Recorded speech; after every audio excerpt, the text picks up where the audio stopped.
ജെ.കെ. Rowling എന്ന പേര് കേൾക്കുമ്പോൾ ഹാരി പോട്ടർ സിനിമയും സീരീസും നിങ്ങളുടെ മുന്നിലേക്ക് തെളിഞ്ഞു വരും. ഇവർ 5 വർഷം കൊണ്ട് ലോകത്തെ ഏറ്റവും സമ്പന്നരുടെ പട്ടികയിലേക്ക് ഉയർന്ന ആൾ. 5 വർഷം. അതിനു മുമ്പുള്ള കാലഘട്ടമോ?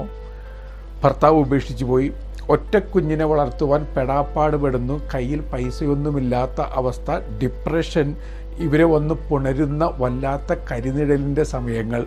പക്ഷെ ഒരു കാര്യമുണ്ട്, ഡിപ്രഷൻ ഉള്ളപ്പോഴും അവർ മുന്നോട്ട് പോയിക്കൊണ്ടേയിരുന്നു. ചില ആളുകൾ ഡിപ്രഷനാകുമ്പോൾ ഉടൻ തന്നെ കൂനിക്കൂടി മൗനം കുടിച്ചങ്ങനെ ഇരിക്കും. ഇവർ മുന്നോട്ട് പോയിക്കൊണ്ടേയിരുന്നു. 12 പബ്ലിഷിംഗ് ഹൗസസ് അവരുടെ പുസ്തകം റിജക്റ്റ് ചെയ്തു 12 തവണ. പക്ഷെ 12 തവണ റിജക്റ്റ് ചെയ്യപ്പെട്ടപ്പോഴും അവരെന്താ പറഞ്ഞത്? ഈ പബ്ലിഷിംഗ് മാനേജേഴ്സ് പറഞ്ഞു പോരാ, ഈ പുസ്തകം പോരാ. അവരോട് തന്നെ പറയുന്നു പോരാ എന്ന് ഈ പബ്ലിഷിംഗ് മാനേജേഴ്സൊക്കെ പറയുമ്പോൾ എൻ്റെ ഓട്ടം പോരാ എന്നൊരു ചിന്തയാണ് എന്നെ നയിച്ചത്. ഞാൻ വീണ്ടും ഓടി. ഡിപ്രസ്ഡ് പേഴ്സൻ്റെ ഓട്ടം അവസാനം അവർ ലോകത്തിൻ്റെ കൊടുമുടിയിൽ എത്തിച്ചേരുന്നു.